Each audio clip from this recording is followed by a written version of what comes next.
Hello, welcome to another special video because this is JB from Northern Southerner Beer Reviews offering you good value for money. Not only in this video you will get two beers, you're going to get an album review as well thrown in. Welcome to an Iron Maiden special, boys and girls. Now, people who know me know that I do love me Maiden. Been following the band since I was 15, maybe even earlier, 13 years old. And I was out in Spain, as you know, a few months ago. And I went into, someone tipped me off that one of the Spanish supermarkets was selling Trooper in the can, which I've never had Trooper in the can before. I did a review of it, put it up. And I said in that review, wouldn't it be great if I went back, got another can, and compared it with the English bottle version? And that is exactly what I've done in this video.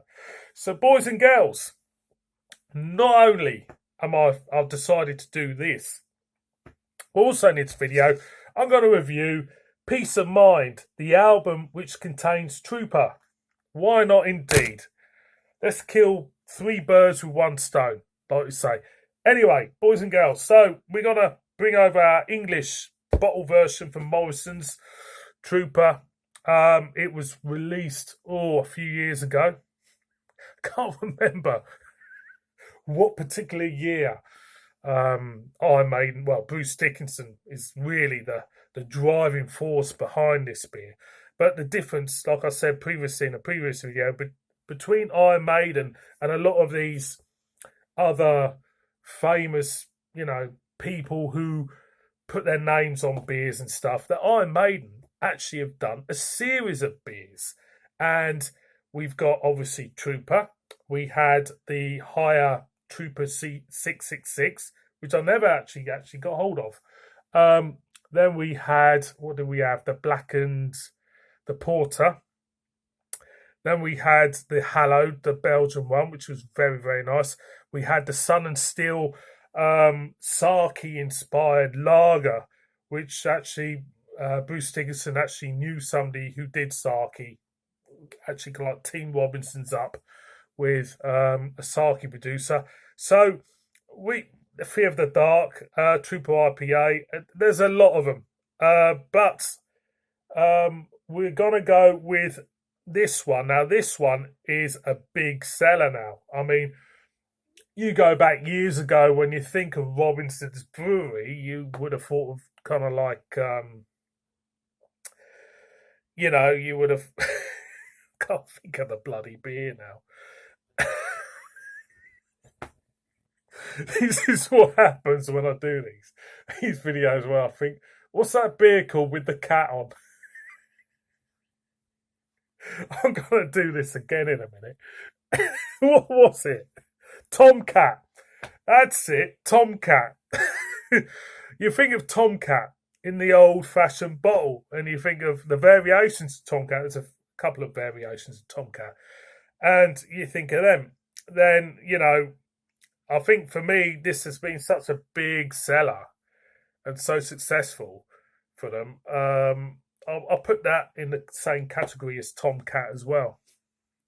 I knew I had it on the tip of my tongue, Tomcat. Anyway, so we got the bottle version, the British bottle version, the English bottle version, should I say, from Mozzers. I haven't had it from the bottle for ages. I sound like a baby. I haven't had it from the bottle for ages. Been on the breast.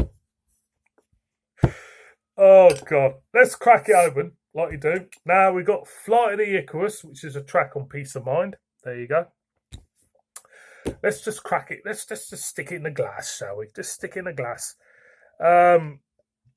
Yeah, so there you go. This, for me, I haven't really drunk a lot of Trooper over the years. I just get more intrigued by the variations of it, more than anything else. It is a very traditional beer in all its worth. So being a glass, as you can see, very clear looking, thin in head. Aroma, hint of lemon there straight off, with a very malty base to it, and it smells cracking. It does. I'll just take a. Can I take a sip? I know this is a comparison. I'll take a sip. Hang on.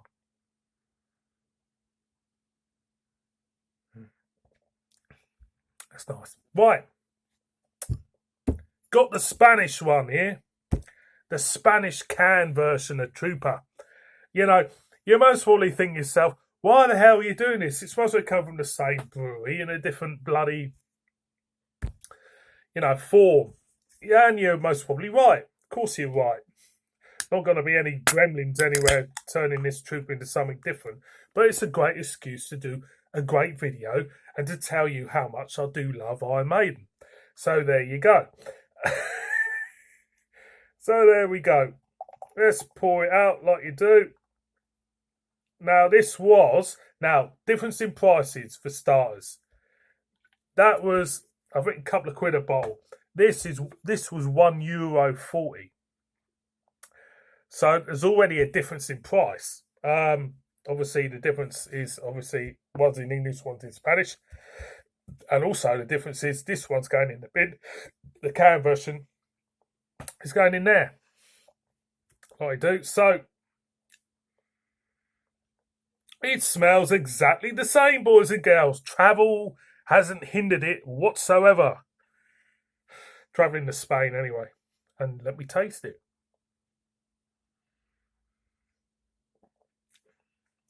In fact, the flavour in this, at the moment, could be my mind working, feels a little bit more defined. A little bit more...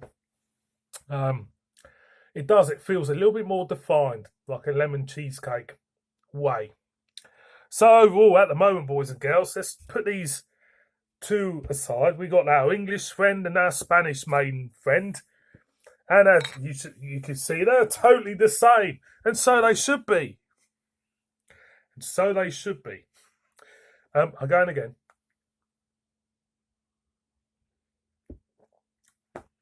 It's nice, gentle on the mouth. Nice hint of lemon. Very malty. Going with this one.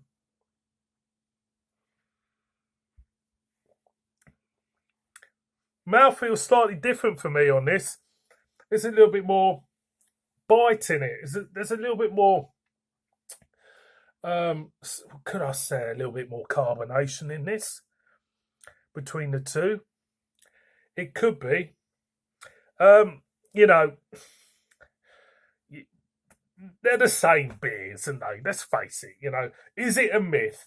Can version is different from a bottle version. I would say to a slight difference there is. The slight difference between the can version and the bottle version is the mouthfeel. I think the beer stored in a can is slightly more livelier than the beer stored in a bottle. But that could be just a myth. What I'm tasting is kind of like that type of thing. Do I like Trooper? Do I like the beer Trooper? When it first came out, I was at that stage, especially on this channel, I was eager to explore different countries, different beers, and I don't think I appreciated what it was at the time when it came out. It's good 6 years ago, gotta be 6 years ago when it came out. But over the years, your tastes changed, didn't they? You've had your Belgians, you've had a lot of your craft and everything. And sometimes it's nice to have something of traditional worth. And I suppose this is what this beer does. It's a traditional English cask ale at the end of the day. And it does have some great taste notes to it. It's got lemon, it's got maltiness to it. And overall, it's definitely more carbonated. Overall, it's a nice beer. So first of all, boys and girls, getting to the bottle, the English bottle and the Spanish can of Trooper. Ideally, they're exactly the same, obviously, in beer. But there is a slight difference in the mouthfeel.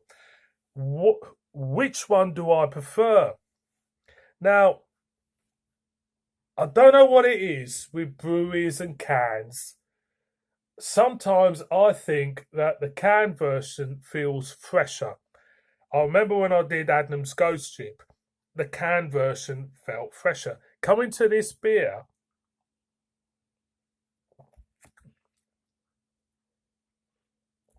it's the same for me. I think the carbonation in the can version makes this beer feel a lot more fresher.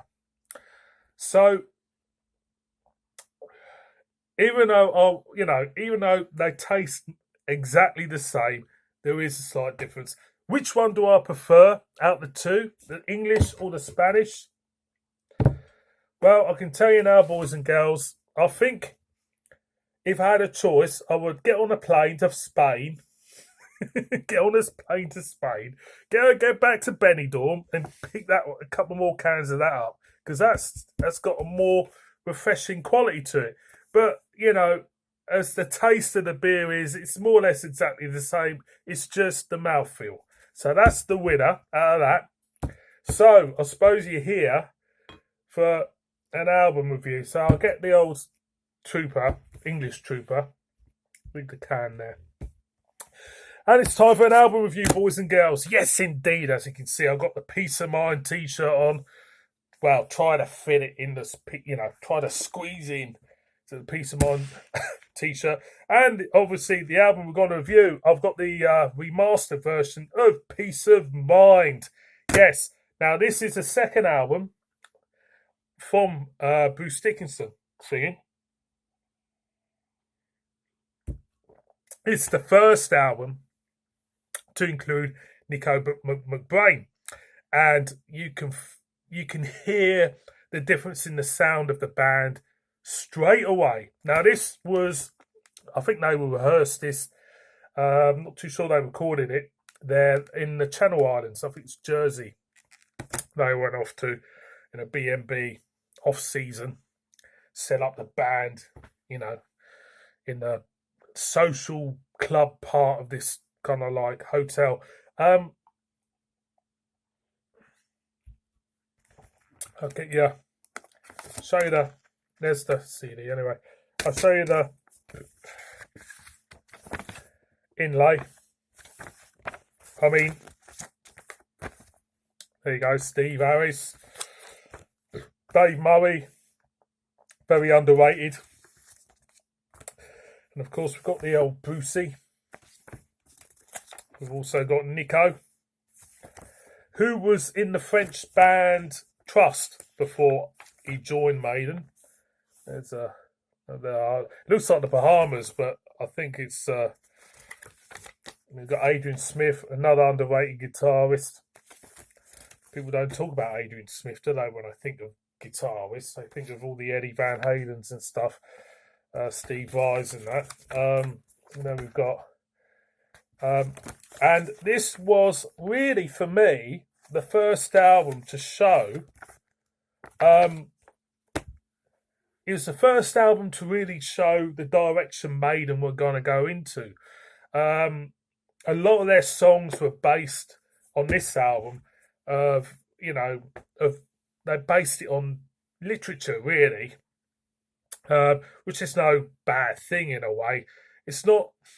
I wouldn't say it's proper rock and roll, basing your songs on literature. I suppose, you look at the bands in America at the time, they were singing about girls, drugs, and rock and roll.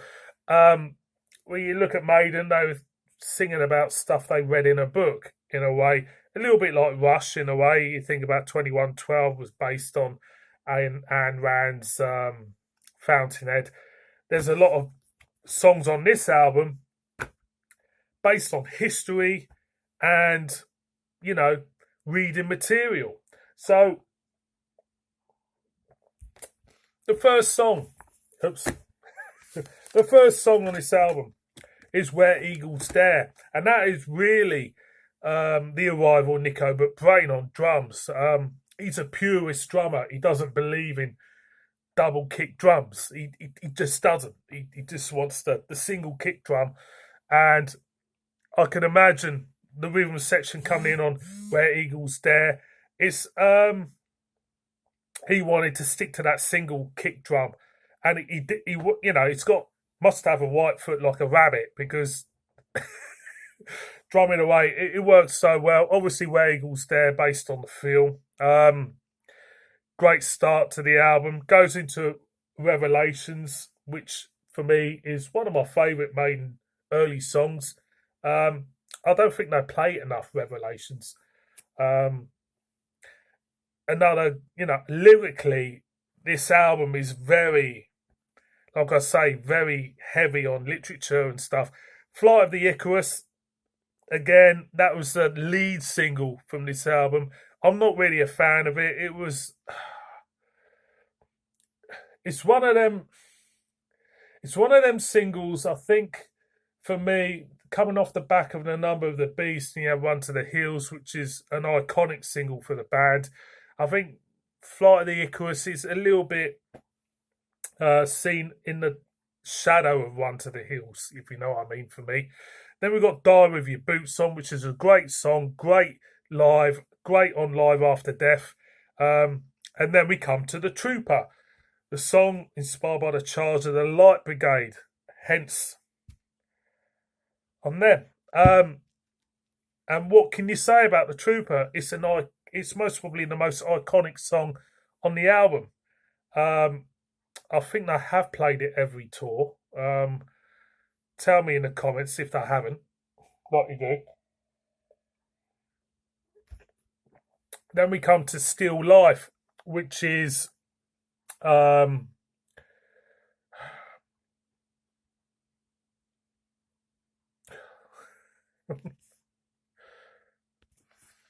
sorry, the doorbell went. I thought I heard it. Where are we? Quest for Fire, another great rocker. Sun and Steel to Tame Land, which is inspired by Dune novel. So overall, this album, you know, it's pretty consistent. Trying to think where I was now. The sound is different though. It feels thicker for me than Number of the Beast. It feels slightly heavier as well. And the preceding tour, I think, included 130 dates across the globe. And for me, you know, do I think this album is overlooked in a way? To a degree. Yeah, Power Slave next. It is overlooked, but, you know, there is some great songs on it. It's not my favourite Maiden album, but it's certainly one which I do often play and enjoy. So, for me, Iron Maiden Peace of Mind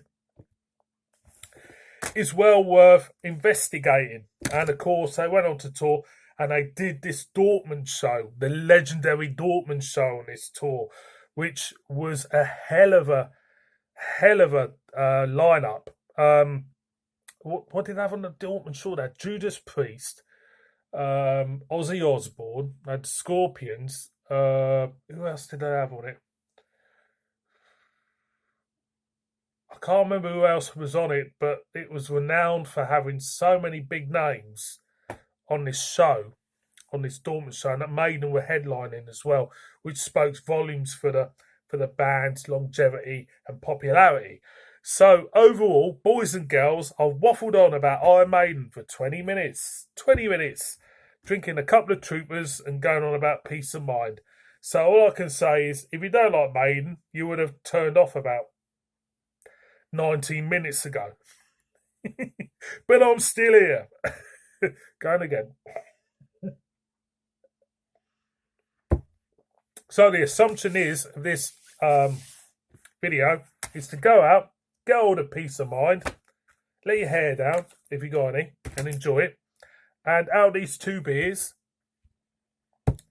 I totally recommend both beers, to be honest, but if I had a choice, I'd go for the Spanish one. There you go, boys and girls. We got there in the end. Look after yourselves, and I'll see all of you again on another beer review.